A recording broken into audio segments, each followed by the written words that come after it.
Basuhuje mbaye ikaze na karibu muri uyu mugoroba wa tariki ya 2 z'ukwezi kwa kabiri umwaka 2026 kuri mwe mwese mubana natwe tuje mu makuru yacu yo muri uyu mugoroba. Ndagaruka kuri batayo zigera kuri 6 z'u Rwanda, abasirikare bagera kuri batayo 6 b'u Rwanda bamaze koherezwa muri Minembwe ahagiye kubera imperuka ya nyuma muri Kivu y'Amajyepfo. Uru ni rwo rugamba rw'ishiraniro, ni ugupfa no gukira kuri RDF kuko nitakaza Minembwe uvuga ngo nta kandi gace k'ingenzi bari basigaranye. Kubw'iyo mpamvu rero hamaze koherezwa abasirikare batari bakeya. Iby'abo basirikare ndaje nkubwirizi iby'izi batayo. Ni mu gihe kandi birimo biravugwa yuko FARDC yamaze gufata nibura uduce ndeba hano kamwe, bubiri, butatu, bune, butanu, ibice bitanu nibura muri Minembwe. Hibu Force yamaze kubishyikira, aho abantu bari kwibaza bati nyuma yo gufata bino bice ubundi se Minembwe isigaje ni iki? Ati ni ikibazo cy'amasaha gusa ubundi inzogera ikirenga ibya Minembwe bikaba bivuye mu nzira. Ntabwo ari aho gusa, ndaza kandi gukubitira ku basirikare bagera kuri 45 nkuko mubarebaho ku ishusho FARDC yamaze kubagaragaza, bamaze gufatirwa hano mu bice bya Minembwe muri ho plateau zaho, aho bagera kuri 43 bamaze kwishyikiriza uruhande rwa guverinoma ya Kongo. Kandi ndagaruka ku nkuru yihutirwa, ni inkuru yihutirwa aho abagera kuri 97 bapfuye, abasivile 235 nabo bahakomerekeye mu buryo bukomeye. Ni mu bice bya Kaziba n'ubundi ni muri Kivu y'Amajyepfo. Nguhaye ikaze rero mu buryo bukomeye cyane, ugiye kubana natwe uyu mwanya ngusaba kugira ngo niba ari bwo bwa mbere ugezaho ureba hasi handitse sabone cyangwa subscribe, ubundi ukandeho kandi wobana natwe umunsi kundi. Reka nkubwire ngo wadusigira igitekerezo, wanadutera inkunga yawe ukora share, wadutera inkunga yawe ukora like. Nyabuna like zararumbye sinzi ikibazo cyateye, kandi burya abahanga mwamaze kumenya yuko ngo like zirukana abadayimoni bo hakurya y'amazi. Nuko nguko biba byifashe. Ntatindiganyije rero reka mpere kuri iyi nkuru ya batayo. Ni amakuru avuga ngo irijanse cyangwa alerte rouge, aho batayo ni batayo 3 z'ingabo z'u Rwanda zerekeje Minembwe kugira ngo zongerere ingufu abasirikare babo. Zaherekejwe na batayo 2 za AFC zavuye muri Kivu y'Amajyaruguru, kimwe n'indi batayo ngo ya Special Force yavuye mu nkambi ya gisirikare ya Gako iherereye mu majyepfo y'Uburasirazuba bw'u Rwanda. Ubwo mu majyepfo y'Uburasirazuba bw'u Rwanda Gako, abantu muzi Gako muze kumbwira harya buriya ni mu karere ka Bugesera, ni mu karere ka Ngoma, mumbwire neza ababyumva neza. Izo batayo nuzumva rero ni batayo 3 z'u Rwanda zerekeje mu Minembwe, zerekejwe na batayo 2 zaturutse muri Kivu y'Amajyaruguru.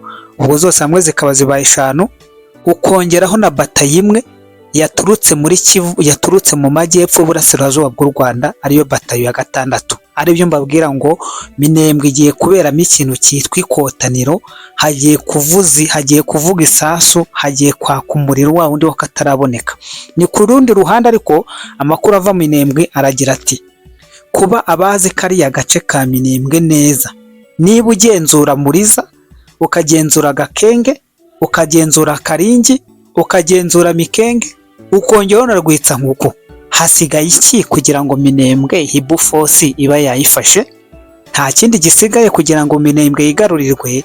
Kwigarurira Minembwe kwa FARDC ni ikibazo cy'amasaha gusa, dore yuko n'abarenga 40 bamaze kuba bahiciwe. Iyo niyo nkuru ituruka muri Minembwe. Ni mu gihe ku ruhande rwa Twirwaneho mwakomeje kumva bikomanga mu gatuza, nuko bari bazi ko harimo haraza iki, harimo haraza izo ramforo. Ku ruhande rwanjye nkavuga ni Hibu Force nayo yamaze kubimenya. Nimba namaze kumenya aya makuru ndi umusivile, ntabwo mu rwego rwa gisirikare n'ubutasi baba bafite baba baryamye ngo basinzire, ahubwo nkibaza ngo FARDC irabura iki ngo Padiri Wera CH Manuke cyangwa Karidinali Sukhoi 25 aze gutanga umugisha n'umuriro. Ibyo ni ukubitegereza tukabihanga amaso. Ntabwo buriya ngo urusha umwana nyina, urusha nyina w'umwana imbabazi abashaka kumurya. Ntabwo nagirira imbabazi cyane abakongomani kurenza FARDC, igihugu cyabo cyabizeye kikabaha n'inshingano. Mvuye aha reka nikomereze nerekeza kuri 23. N'abasirikare bagera kuri 43 ngo ba RDF biyeguriye FARDC mu bibaya bya Minembwe, abantu bagera kuri 43 bishyikirije ingabo za Repubulika ya Demokarasi ya Kongo muri Uvira nyuma y'ibikorwa bya gisirikare biherutse gukorwa mu ifasi ya Fizi. Byatangaje abakozi b'ibikorwa bya Sukora kabiri y'amajyepfo. Amakuru aturuka mu gisirikare avuga ko aba bitanze nyuma y'igihombo kinini cyatewe n'imitwe yitwaje intwaro ya M23 na AFC ishyigikiwe na RDF kandi ikabifatanya n'udutsiko twari kwirwaneho Gumino na Red Tabara mu gihe cy'imirwano cyaberaga ku cyambu cya Puentizi, ku cyambu cya Puezelo no mu nkengero zacyo. Ibikorwa bya FARDC byatumye abarwanyi benshi bareka imyanya yabo. Abahoze ari abarwanyi baritanze, bagizwe ahanini n'abahoze ari abasirikare ba FARDC bagaragaje umunaniro, imibereho mibi ndetse no gufatwa nabi mu mitwe yitwaje intwaro ya M23.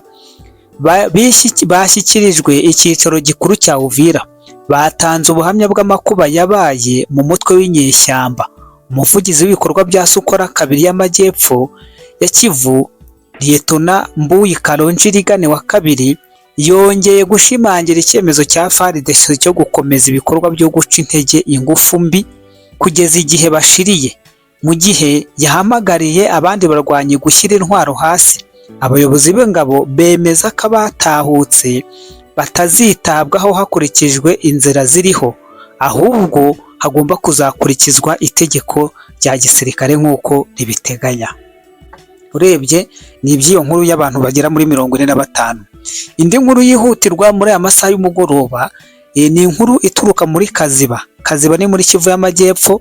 97 bapfuye n'abasivile barenga 135 bakomerekejwe n'ibirombe bya antipasoni byitirirwa M23 nk'uko amakuru aturuka muri ako gace abitangaza. Kaziba hari y'ibirombe byagenzurwaga na M23. None muri ibi bihe by'imvura n'amakuba abagera kuri 97 bahapfiriye. Basanga bangahe? Basanga bakabakaba 400 bo muri Kivu y'Amajyaruguru muri Rubaya. Namwe mumbwire, uretse kuba zino nyeshyamba ziri kwica abantu, nabo zashoye mu birombe nabyo bikaba birimo birabica.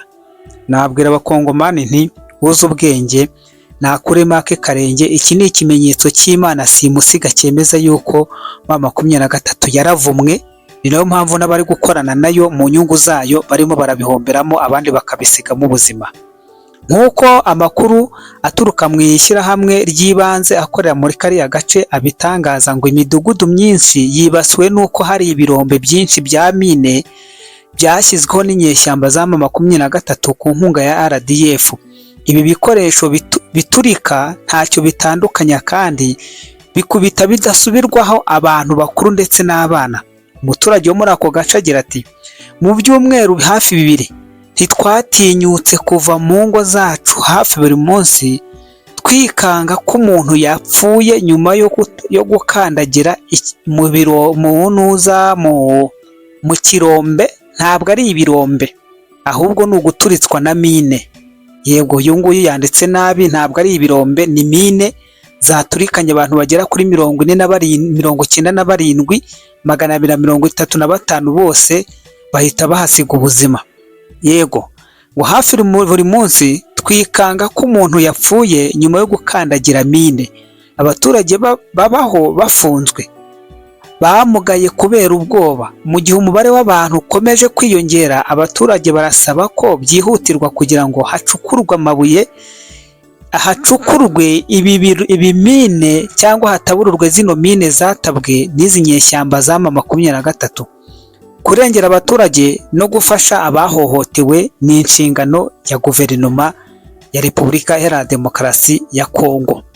Ubwo murumva neza yuko hano muri Kivu y'Amajyepfo abagera kuri 97 bamaze guhitanwa na mine, abarenga 235 nazo bamaze gukomerezwa nazo.